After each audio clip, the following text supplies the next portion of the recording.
guess the money started going, and now everyone's getting laid off work. They took our jobs. They took our jobs. They took our jobs.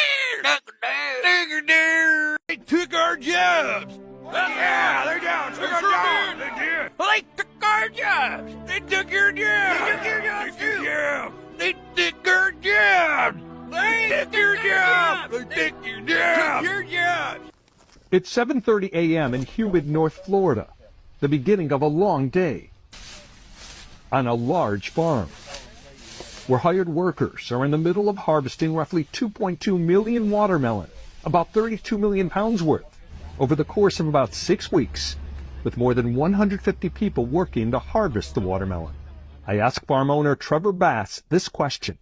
How many U.S. citizens pick crops on your farm? None. Zero. Zero. Actually, on this day, there is one U.S. citizen, me. I requested a chance to work for one day on this farm to learn more about why so many farmers have such a difficult time getting Americans to work on their farms. Okay, so this watermelon is ripe, it's ready. We turn it over so the yellow part is on top, so then the people who pick it up know it's ready because they see the yellow part on top. Everyone I'm working with here is from Mexico, all part of the U.S. government's guest worker program known as H-2A.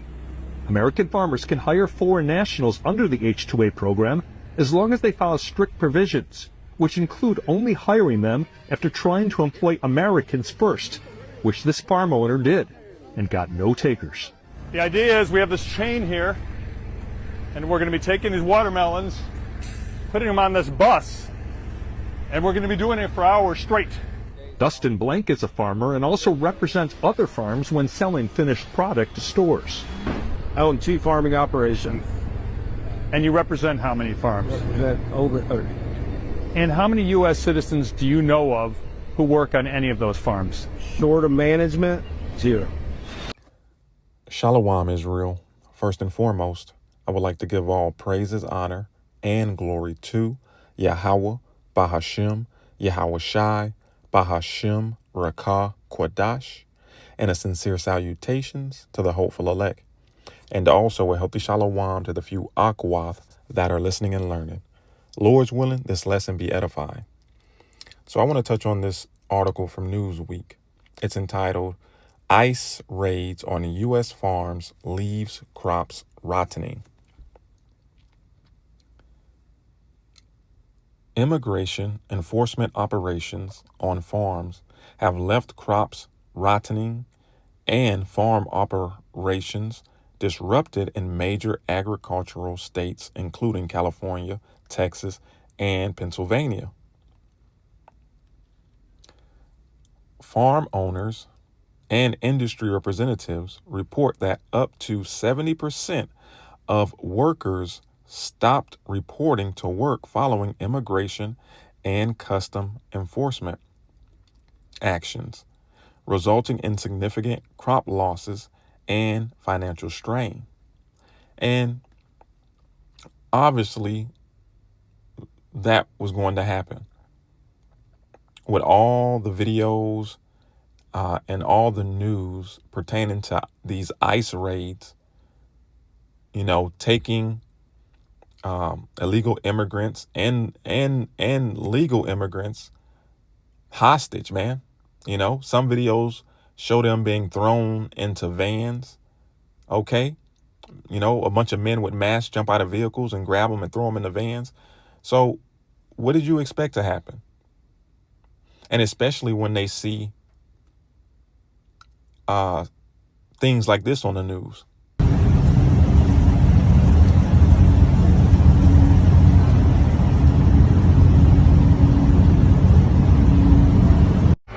Trip was nice, and the job they've done is fantastic. And this is what you need. And Ron worked beautifully with Christie and all of the people at Homeland Security, and got it done in how many days? 8 days, a new facility was up and running. Everglades and will be informally known as Alligator Alcatraz. There is only one road leading in, and the only way out is a one-way flight. It is isolated and surrounded by dangerous wildlife and unforgiving terrain. The facility will have up to 5,000 beds to house, process, and deport criminal illegal aliens. This is an efficient and low-cost way to help carry out the largest mass deportation campaign in American history. So when they see images like this on the news and seeing ICE agents, jumping out of, unmarked cars and masks and rounding them up, what did you expect them to do? Okay, what did you expect them to do? And ultimately, all this is going to be detrimental to America and its economy. All right. This was a retarded move because Americans, as you saw in the clip that I played prior, are not going to do the jobs that these migrants are doing. And for the pay that they're doing it for, there's no way in hell. Even for good pay, you couldn't get Americans out in them fields. All right. So this is Isaiah chapter 19 and verse 14. It reads, "The Lord Yahweh Ba'ashem Yahweh Shai hath mingled a perverse spirit in the midst thereof. And they have caused Egypt to err in every work thereof, as a drunken man staggereth in his vomit." Right. And that's what you're witnessing. The leaders of America erring. Okay. All the decisions that they are making is bringing an end to this economic system and ultimately their empire. Okay. Now, ultimately, we know that they're doing this on purpose to crash this economy, to bring in their central bank digital currency, their quote unquote new world order. But little do they know that the Heavenly Father, Yahweh Ba'ashem Yahweh Shai, disappointed the devices of the crafty. All right. So that their hands cannot perform their enterprise. All right. So all of this is to no avail. All right. If I'm pronouncing that right. So reading on, it reads, matter of fact, let's go back to the article. It reads, "We do not have enough workforce in the United States to do manual work, to do those jobs that other people are not qualified to do and do not want to do it." Alexandra Sosa, CEO of Farm Worker and Landscaper Advocacy Project, told Newsweek, for example, "We are running into a problem where we do not have enough farm workers to grow the food we eat every day." Hoo-wee. Major problem. A storm on the horizon, a famine on the horizon. It says now we do not have enough workers to go to the meat packing, processing industries and factories to produce, to pack the food that we are eating. Right. A domino effect. All right. Because these migrants not only work in the fields, okay, picking your oranges, your watermelons, so forth and so on, but they're in these meat packing plants. They're in all these factories doing these hard, low paying jobs, man, to keep food on Americans' table at a low cost. All right. But no more.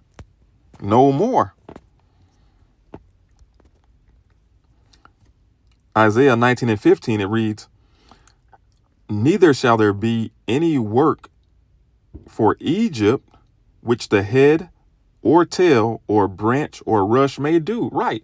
There's not going to be any work for Egypt, man, for America. And it is beautiful how the Heavenly Father is giving you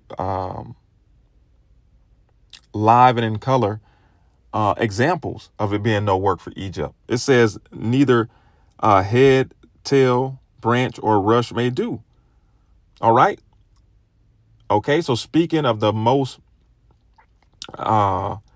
insignificant, lowly job that you can think of. Okay. All right. Working in the field, picking oranges and watermelons. There's not going to be any work for that. All right. And the domino effect is going to take place. So from the most minuscule job that you can think of to the most high ranking position of employment that you can think of, everything in Babylon is going to come to a halt, and ultimately the world's economy is going to come to a halt. And when that takes place, all hell is going to break loose in the form of Jacob's trouble.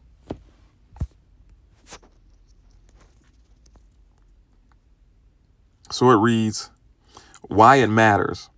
The labor shortage has drawn criticism from business leaders and renewed debate over the need for immigration and visa systems reform, though Congress has yet to act to pass legislation to deliver security for farm workers.